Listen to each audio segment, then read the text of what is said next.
The grand halls now resonate with a chilling silence, a palpable sense of loss. Foreboding game. The word revolting hangs in the air, an unspoken accusation. The Juffer family's accusations echo through the corridors. A prince, undone by an ordinary American girl. Disgrace clings to the very stones of the palace. Once Prince Andrew luxuriated in royal favor, basking in the spotlight. Now, exposed and vulnerable, he faces eviction. Royal LL. His sanctuary for 2 decades is to be forfeited. But the true horror lies hidden within those walls, a festering secret. Andrew Loney's entitled A Royal Historian's Damning Account unveils chilling tales of abuse and entitlement. Staff members recount relentless rudeness, staggering ignorance, and an impossible regime of demands. The infamous do-it command and other repulsive habits are laid bare for all to see. The Epstein scandal looms large, a dark cloud casting a shadow over the entire royal family. 60 Minutes promises to unearth new and damning revelations. Further, Andrew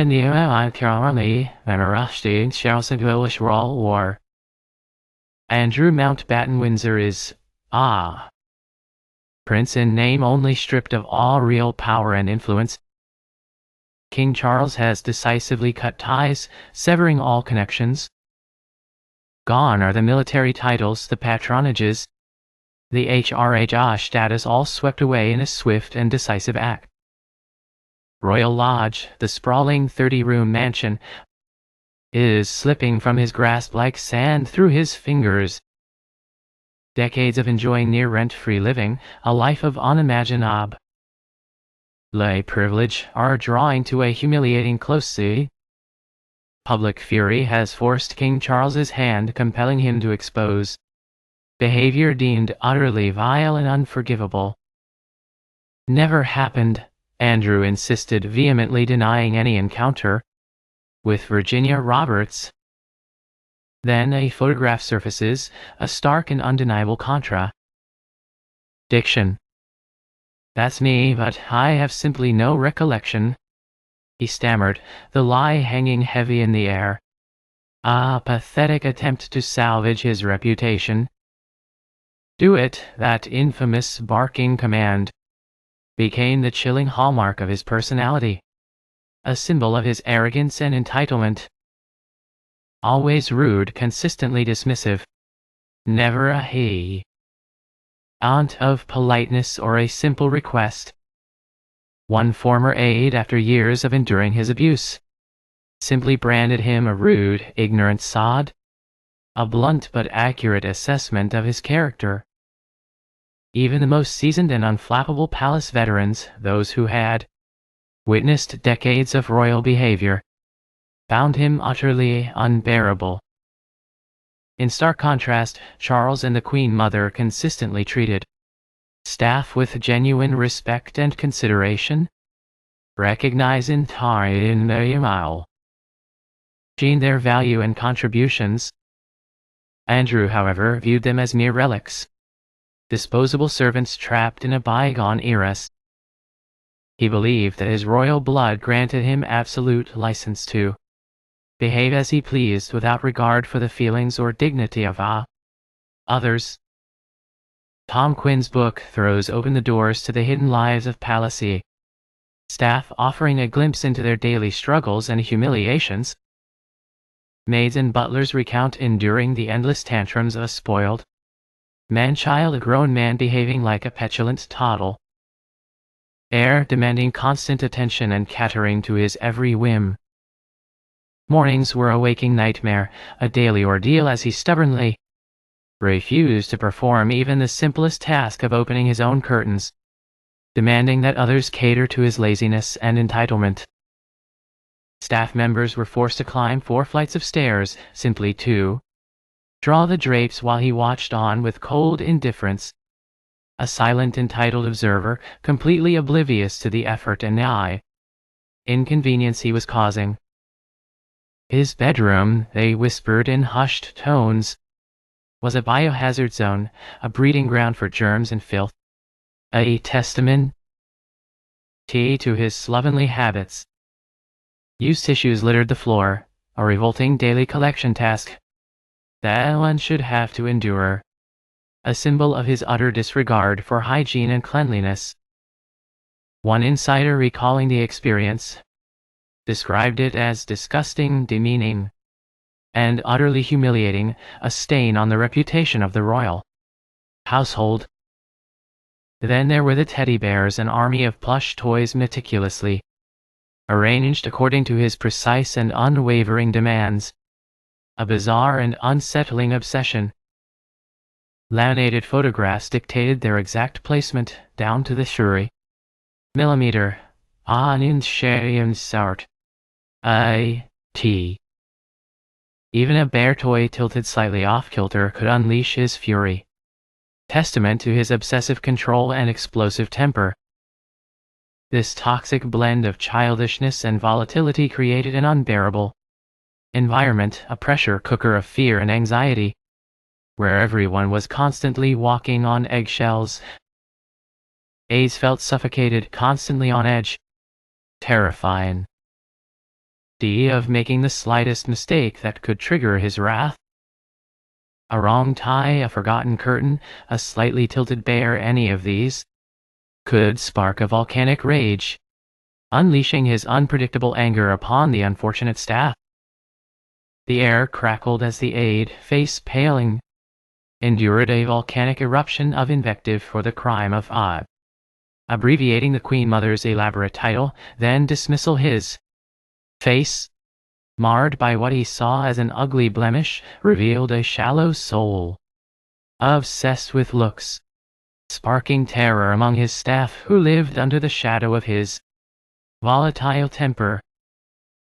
Royal Lodge, once a potent symbol of privilege and power, a testament to the grandeur and opulence of the monarchy, now stands archived as a stark monument to disgrace, a haunting reminder of his fall from grace and the consequences of hurry, unchecked entitlement. Andrew now casts longing eyes upon Hart, Rye and Meghan's former residence, Frogmore Cottage, a desperate attempt to cling to some semblance of royal life and maintain his privileged status. His behavior, they all agree, has consistently defied all norms of royal decorum, shattering the image of a dignified and respectable royal.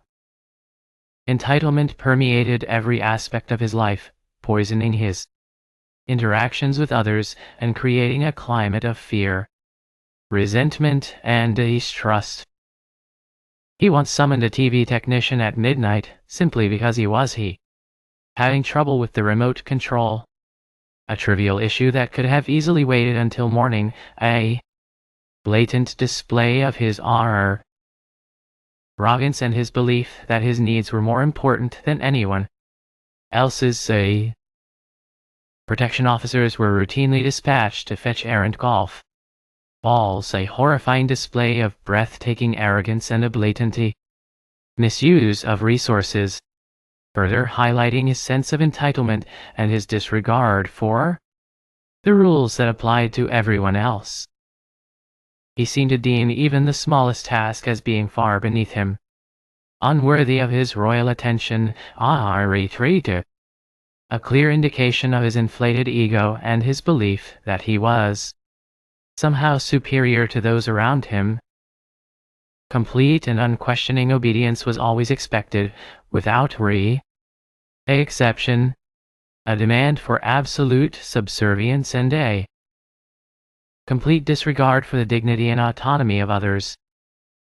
This was once a decorated naval officer, a veteran of the Falklands War, a man who had served his country with distinction and earned the respect of his peers, but somewhere along the way, he had lost his way and become consumed by his own sense of entitlement.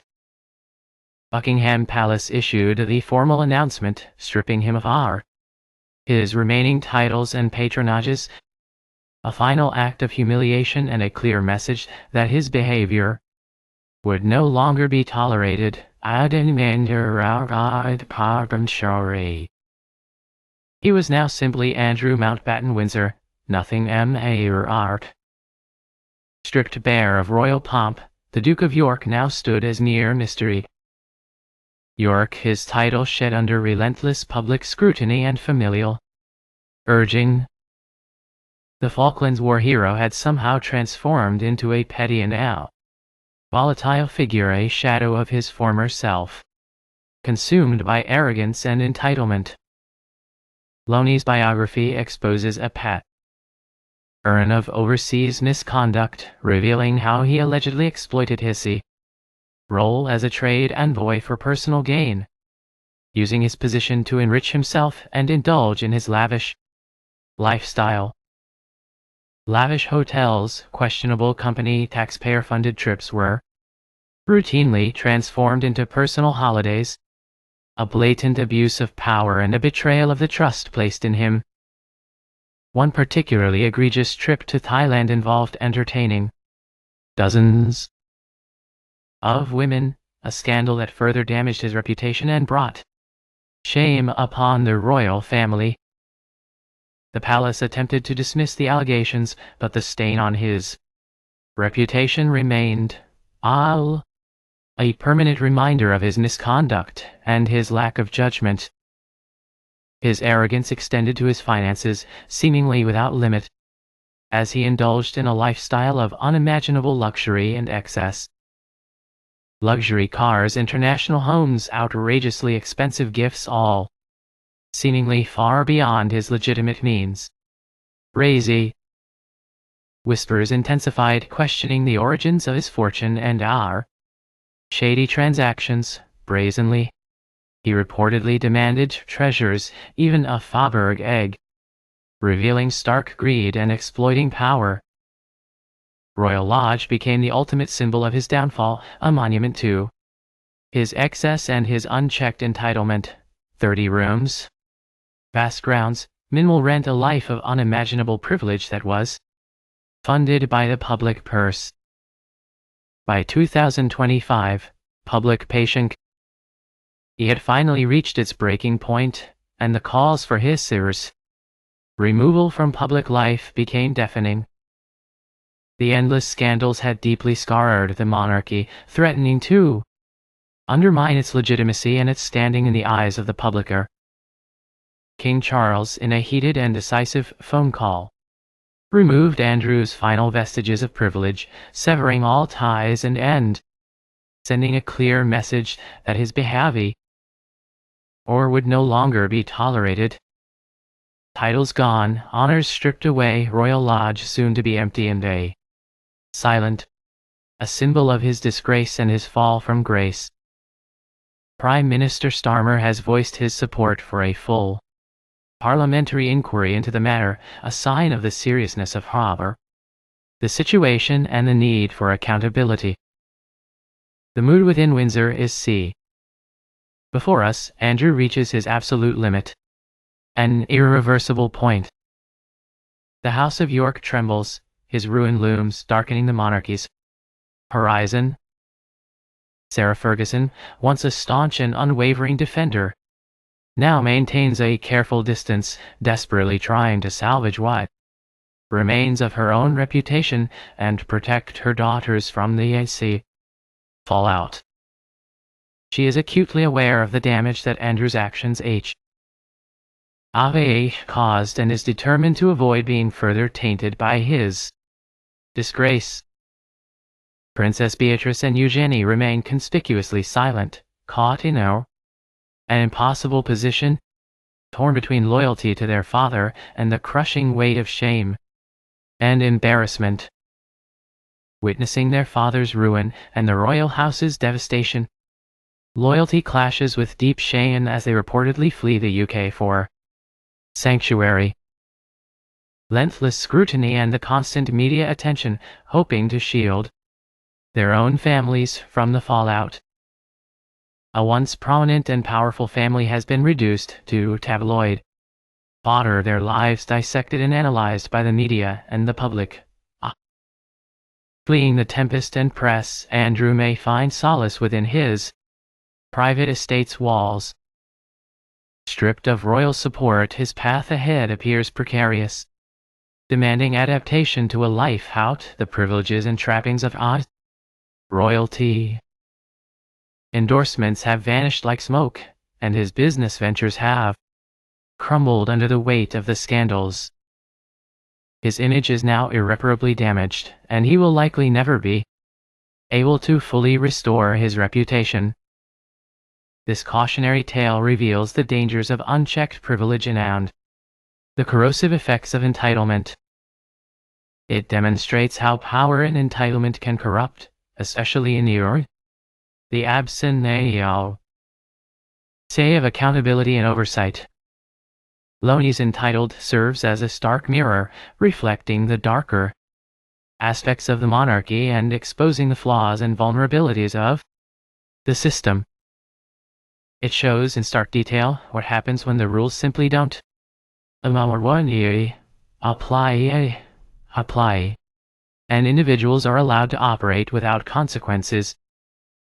His Royal Highness is now a potent symbol of everything that the modern monarchy seeks to reject, a warning to others about the dangers of arrogance, excess, and scandal.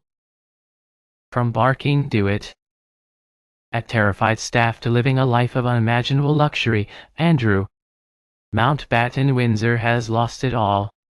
A victim of his own hubris and his inability to recognize the boundaries of acceptable behavior. Royal Lodge will stand empty, a silent testament to his fall from grace and a reminder of the consequences of unchecked entitlement. His name will be whispered in hushed tones, a warning to others about the dangers of arrogance and the importance of humility. The gilded cage's occupant, plummeted from grace, remembered less for valor than for royal overreach, a stark emblem of unchecked powers, perils a transformation or a revelation. Privilege ultimately corrupt him, leading him down a path of self-destruction. Should the monarchy have acted sooner, intervening before the damage became irreparable and preventing him from inflicting so much harm on himself and the royal family? The echoes of revolting continue to linger, a stark and unsettling reminder of the price of unchecked entitlement and the importance of accountability.